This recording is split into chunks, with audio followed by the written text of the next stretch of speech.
Baik, Bismillahirrahmanirrahim. Assalamualaikum warahmatullahi wabarakatuh.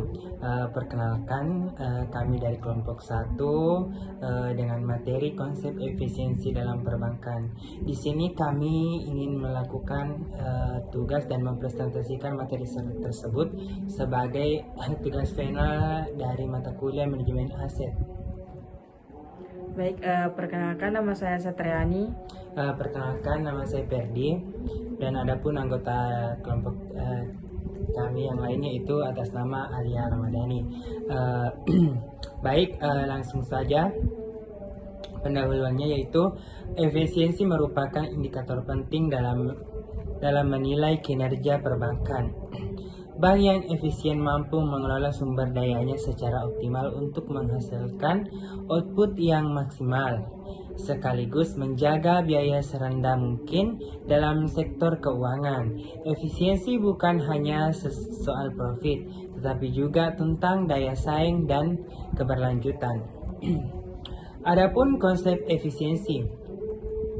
Efisiensi perbankan mengacu pada kemampuan bank untuk beroperasi dengan efektif dan optimal, menghasilkan output seperti laba atau layanan dengan penggunaan input seperti biaya dan sumber daya yang minimal. Efisiensi ini merupakan indikator penting dalam menilai kinerja bank secara keseluruhan. Baik, selanjutnya konsep efisiensi dalam perbankan. Yang pertama, efisiensi biaya. Mengukur kemampuan bank untuk meminimalkan biaya operasional dalam menghasilkan suatu output tertentu. Yang kedua, efisiensi laba. Mengukur kemampuan bank untuk memaksimalkan laba dan sejumlah input tertentu. Yang ketiga, efisiensi teknis. Mengukur kemampuan bank untuk memproduksi output sebanyak mungkin dengan input yang sama, atau menggunakan input sedikit mungkin untuk menghasilkan output tertentu. Yang keempat, efisiensi alokasi. Mengukur kemampuan bank untuk menggunakan input dengan proporsi yang optimal sesuai dengan harga pasar input tersebut. Yang kelima, efisiensi operasional. Mengacu pada seberapa efektif bank mengelola sumber dayanya atau teknologi, personal, proses untuk memberikan layanan dengan biaya rendah namun tetap menjaga standar kepatuhan dan kualitas layanan yang tinggi. Selanjutnya, mengapa efisiensi penting bagi bank? Yang pertama, meningkatkan profitabilitas bank. Efisiensi lebih mampu menekankan biaya dalam meningkatkan margin laba. Yang kedua, meningkatkan daya saing. Bank yang efisien dapat menawarkan produk dengan biaya dan harga lebih kompetitif. Yang keempat, mendukung stabilitas sistem keuangan. Efisiensi yang tinggi menciptakan ketahanan terhadap risiko keuangan. Yang terakhir, mendorong inovasi dan perbaikan layanan. Proses efisiensi mendorong bank untuk memperbaiki struktur operasional. Mungkin itu saja. Selanjutnya akan dilanjutkan oleh teman kelompok kami. Atas nama Baik, selanjutnya mengenai pengukuran efisiensi. Yang dimana yang dimaksud dengan efisiensi perbankan dapat diukur dengan berbagai rasio seperti rasio biaya operasional terhadap pendapatan atau biasa disebut dengan cost to income ratio. Semakin rendah rasio ini, semakin efisiensi bank tersebut. Selanjutnya mengenai rasio laba. Rasio laba bersih terhadap aset atau return on asset. Semakin tinggi rasio ini, semakin baik bank tersebut memanfaatkan asetnya untuk menghasilkan laba. Rasio biaya atau non bunga terhadap pendatangan non interest express to revenue. Rasio ini mengukur kemampuan bank dalam mengendalikan biaya overrun. Selanjutnya mengenai data envelopment analysis atau dia biasa disebut dengan DEA.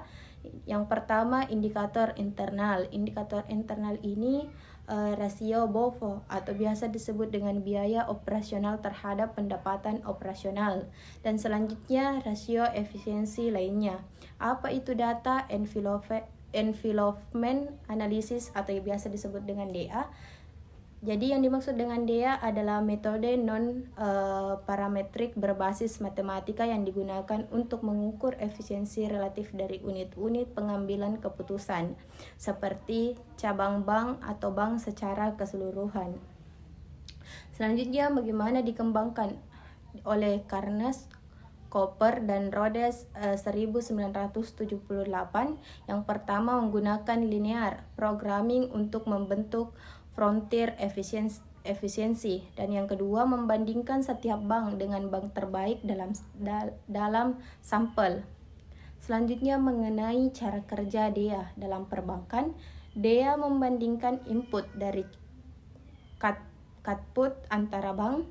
Yang pertama input modal tenaga kerja, dana, dan pihak ketiga, dan yang kedua output, yang dimana di output ini disediakan berbagai kredit, pendapatan bunga, layanan jasa. Dan selanjutnya mengenai bank yang efisien berada di atas frontier efisiensi, sedangkan yang tidak efisien berada di bawah frontier dan memiliki jarak efisiensi yang tidak bisa ditingkatkan. Selanjutnya mengenai terdapat dua orientasi DEA. Yang pertama input oriented, yang dimana dimaksud mengukur efisiensi dalam mengurangi input untuk hasil yang sama. Yang kedua output oriented, dimana mengukur efisiensi dalam meningkatkan output dengan input yang sama.